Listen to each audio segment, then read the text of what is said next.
Goal setting feels like homework, right? You write a novel-length plan, panic, then quit. But here's the secret. It's not supposed to be hard. Let's fix this and we set goals based on what we should do, thanks Instagram, not what actually matters to us. Then we obsess over perfect plans instead of progress. Step 1. Start with why, the filter for clarity. What it means.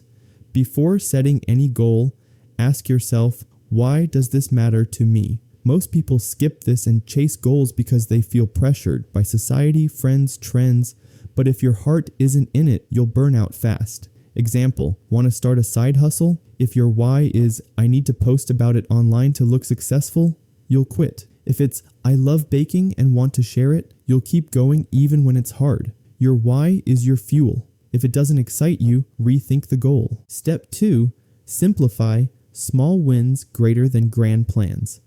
What it means, big goals feel overwhelming because they're too vague. Break them into tiny actionable steps you can do today. Progress builds momentum. Example, your goal is to get fit. Simplify it to do 5 minutes of stretching every morning. Tiny? Yes, but it's doable. And doable equals sustainable. Takeaway, think, what's the smallest step I can take right now? Avoid paralysis by overplanning. Step 3, progress, not perfection. Consistency wins. What it means, life happens. You'll miss days, get distracted, or feel stuck. That's normal. The key is to keep going, even imperfectly.